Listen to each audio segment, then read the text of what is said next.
Hello ladies and gentlemen, and welcome back to the channel. Welcome back to our Eastleigh save, and we are doing very well in comparison to where we should be in the league, in the Premier League, I'd like to point out as well. We will be taking on Brighton today at the bottom of the table, so not really a derby, but you know, they're on the south coast. But with that, let's show you kind of how we've got to this point. So we obviously won the last game against Leicester 2-0, a fantastic result in there. We then took on Southampton, winning in the 89th minute, scoring in the 87th and 89th to get the win there. So quite the turnaround from going 1-0 down, so a great result. We then won in the Carabao Cup second round, beating QPR 1-0, so again, another good result. Complete change around of the side to get some other players some game time, so that was good.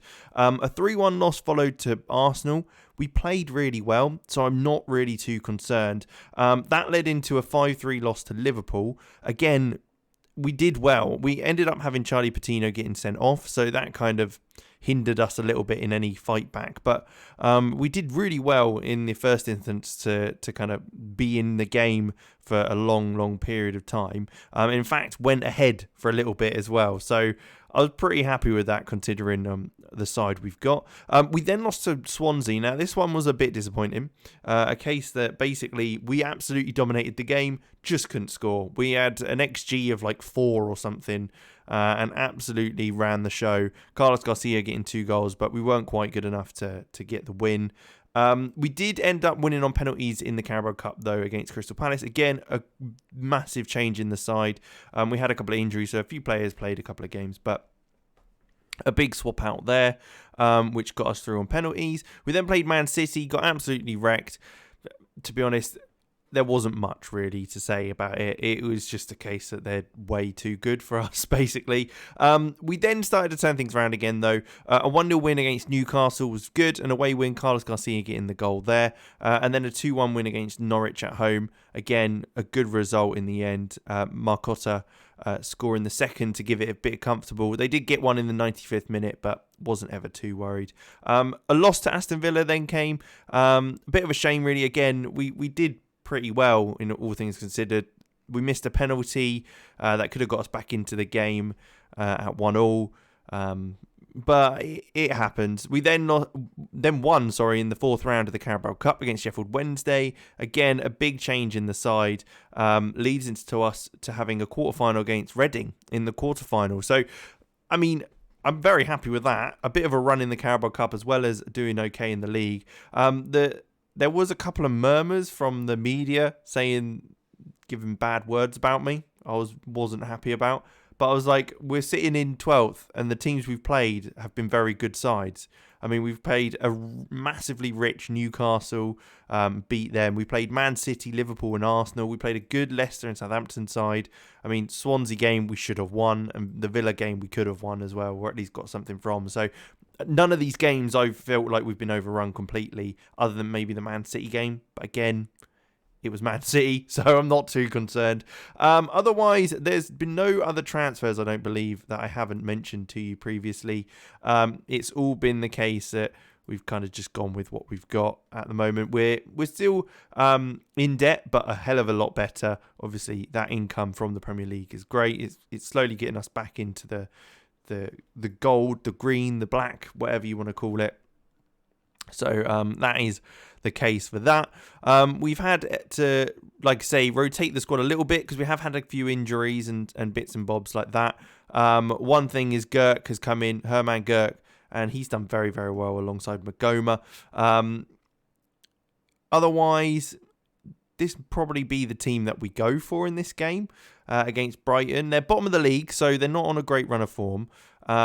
We've got Ramsey and Belveda out, who unfortunately got a long-term injury, so he's been out since like the second game of the season. So he's been a bit frustrated with that. Even mentioning to me that he was annoyed that he wasn't getting enough game time. I was like, you're injured? How the hell am I meant to play you when you're injured? Stupid. But with that, it's fine. We'll be fine. But yeah, this will be the side we play. Pereira in goal. The 16-year-old still doing phenomenally well. Made 321 appearances for England. doing great. We've got Jevna Hagen at right back because of Ramsey being out. Gurk and Magoma at centre half. Sukalo's sitting at left back. Violato, Patino and Sletta in the midfield. Lang on the right. Ortega on the left and Garcia up top. Ortega's coming in. He hasn't played much this season, but I thought this was the perfect game to bring him in. We obviously do have Kim Jae-hoon and Conway on the bench, but they haven't performed too well this season anyway. So I'm kind of happy to bring in the other boys. But yeah, let's jump into it. Let's see what we can get out of the game. I'm hoping for a win, to be honest. We're home. We've got a bit of a fight back to happen after the Aston Villa game, but we did also win in the Carabao Cup. So we've got stuff to work with that we can use. It's on TV, so it's a big spectacle. It'll be good to have some extra money coming in, of course. And with the side we've got, I think I'm pretty happy with it. Carlos Garcia's been fantastic. They've lost 5 games running, so I'm hoping that continues for them and we can get the win to do all right. We're already up to 10th by just having the point, which is great. I mean, if we can get top 10 this season, amazing. I'm not expecting it to kind of hold out like that, but if it continues in that form, I won't be arguing, that's for sure. The good thing is that there is a few less games this season, so because we're in the Premier League, there's only 20 teams, unless we keep going quite far in the Carabao Cup. Carlos playing it through to Lang. Can he finish? No, he can't. He drags out well wide.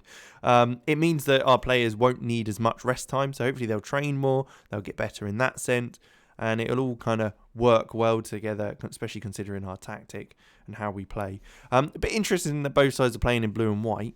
I'm not too sure about that, but Gowiri looks for a ball over the top to Ponce, who cuts back to Duarte, who's just on his own. I mean, I don't know how that's not gone in. He rounded it off the bar, bounces down just outside of the goal line. I mean, a little bit lucky there in the first 4 minutes to not have conceded, as they take a corner again. Ball comes in, back post. I mean, Violato's done enough to make sure it's not gone back into the box, but it's played back to Moder, who shot. Pereira with a very good save to poke it out for a corner.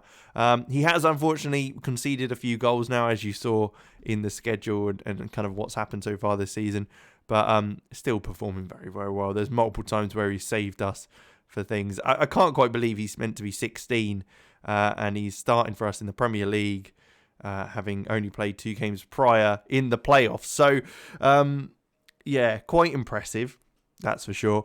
But 8 minutes in, we're looking okay. They've been a bit on top in the last couple of minutes, but I think we've still got enough about us to cause a bit of trouble. Big win by Gurk from that goal kick, and Sletter's able to drive forward now. It's won by Vancic, and Bridger coming in, plays a little football tiki-taka around us in the middle of the park, but we are able to cut it out again. Harvin into Lang, back again. The ball switched over the other side, but it is headed away again, and a ball straight over the top goes through to Duarte, who's one-on-one with the keeper. I mean, Barrera's done well to push him wide enough. He maybe died a bit early, and it hit the post, but again, got away with one there. Magoma wins that header. Shouldn't be a problem. Now Sieta to come forward. I mean, there's a couple of times already in this game where we've looked a little bit ropey at the back, but hopefully we can jump back into a bit of form. Oh, look, Nadolny's been sent off for Swansea. Unfortunate, really. He was a good former fullback for us.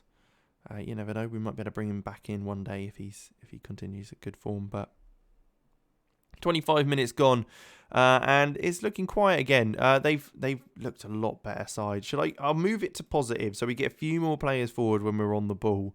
That might help us going forward. I mean, Carlos Garcia has been phenomenal so far this season with the goals he scored. Like, they've kind of almost come from nothing, some of them. Latching onto balls, they've just come into the box and kind of just running after anything and everything. So he's been great. Really is someone that we needed up top. We might need another backup striker because obviously we've still got Carl Hudlin, who we will try and keep forever. A lovely ball over top to Sieta though. Can he finish it? No, he just passes it straight to Dragowski. An awful shot. But yeah, I think we may need another backup striker.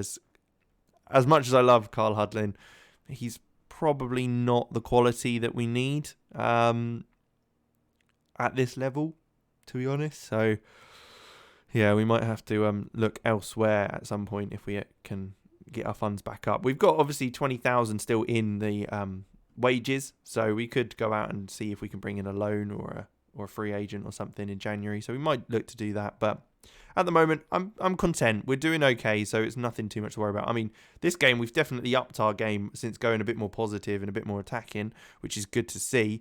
Ortega's not doing great out there on the left-hand side. Let's bring on Conway, see if he can make a bit of a difference. Pinto's also not being great in the middle of the parks, but we'll leave that for now, and we can change things up if needed. As we go into the second half. Hopefully Conway can get us something going. Ball in, it's headed clear, but does come straight back to Violato. Setter into Sukalo again on the left-back position. We're doing all right here, keeping the ball nicely. Carlos Garcia into Lang, looks round the corner, just about gets to Hagen after a sliding challenge by the defender. He's managed to drill it across, and there's Carlos Garcia to tap it in. That has happened multiple times this season. With Garcia just being in the box, being in the right place to tap home a ball that comes in. And that's great stuff. Lang does well to kind of get that ball round, get a little bit lucky with Gary, not quite able to latch onto that as Hagen receives it again, but he does well to drill it across the box, and Garcia gets in front of his defender just to poke it home. Lovely. 1-0 Eastleigh against Brighton. We're sitting in 9th position. Very, very impressive, and I'm very happy with that. With 25 minutes to go, we may look to make a couple of changes just to get some legs on the pitch. But an awful pass there. Finds Patino. Lang's on the edge of the box, but isn't quite able to get on target. But we needed to make that count, really. But again, I'll say but one more time. But we looked good. It was good to see that the press kind of caused them to make a mistake, and we were able to make the most of it. So Carlo latching onto the cross that wasn't to be. Violato into Conway, who shoots. Is saved by Dragowski. Garcia's not able to quite get the shot away well enough to cause an issue, but it looks like he was offside anyway, so wouldn't have counted if he had managed to squeeze it in at that near post. But look at that. We're looking so much better now that we're on a bit more of a positive style. Let's bring Patino off. We'll bring Ibrahim on for him in that position, and we'll just leave it like that for the next maybe 9 minutes, and for the last 10 we might look to make another sub. We've obviously got a massive minus goal difference, but still quite high up the league, which is very interesting. It's not often you see that. Ball in though, and there it is. Vuskovic with the goal. I mean, we got beaten in the air there, and that is disappointing. Again, look at the XG, what we're creating. We're obviously creating the opportunities. We're just not putting them away well enough. But the ball comes in, back post. I mean, who is meant to be marking him there? Violato even should be doing better. I mean, that is atrocious. I'm hoping that they don't bounce back. Is this going to be the case again, where we seem to not do anywhere near as well against smaller teams? Or the teams that are lower in the table, I should say. As Podence comes forward again into Duarte, who plays out wide to Vinagre, who's going to cross that in. It's towards goal, and there you go. Gowrie's got the goal. Wow. If you've been watching our Mourinho save, Gowrie's one of the players that it was in our AC Milan team. So I know full well that he's actually a pretty decent player. And unfortunately, he has bagged a goal from there. I mean, from the kickoff, are we going to be able to get straight back into it? That'd be nice, but still not overly pleased with how things have kind of turned out here. Mark Tyne, come on for Tom Lang. See if you could make anything else happen. But they're coming forward once again. We lost it from kickoff. Are we seriously set? That's offside. That's miles off. I mean, he's missed anyway, but that is appalling. I can't quite... It was so quick as well in how we've just conceded that. In 2 minutes, we've gone from 1-0 up, looking comfortable, to 2-1 down. It's not good. A free kick here, though. Ibrahim, ball in, and it goes straight through to Dragowski. In the end, not a great ball. And we're going to have to try and defend another attack from Brighton, who I'm sure are going to feel a bit more positive with now the wind in their sails. Brighton on the coast derby. Don't matter. Ibrahim, Violato. Here we go. Carlos Garcia finds Violato again into Tyne. A bit more fluid play now. Conway over the other side. Can he get a ball across? He does drill it across. It's blocked though, and it is headed away as Dredge looks to come away with it. Sukalo though does latch onto it once again, and he plays it inside. Violato over the top to Conway on the left-hand side. Looks to take on his man. Gets the ball back to Sieta, who again looks back to Violato, whose long-range effort finds Carlos Garcia in the box, but it is saved from very close range. It's a great save by the keeper. Dragowski's done brilliantly there to stop that from going in. We're really pressing now. We're really pushing to try and get that goal again, to at least get something out of this game, but it's still, it's just gutting, innit? I'm guessing maybe it's because our players aren't as good as a lot of teams. We're a championship side, effectively. So I'm more than happy with how we're doing in the season in general. But today it has not been a good result, especially going 1-0 up, especially looking so comfortable. We didn't take enough of our chances, and it's led to us losing that. Hopefully that won't cost us in the long run. Hopefully that doesn't cause a massive dip. Obviously, we've got Chelsea coming up next, so another massive game where we're taking on a big team. I mean, most games are big teams, to be honest, because we're in the Premier League. But Everton and Burnley, we could always get something from. And then you've got the likes of Tottenham, who are sitting in second, and Man United as we go into December. So could be very, very interesting. I might try and get this quarterfinal played, and then we'll maybe come back after that, depending on how it goes. But with that, I'll leave it there. Make sure you leave a like, subscribe to the channel for more content like this, and of course, I will catch you in the next one. Goodbye.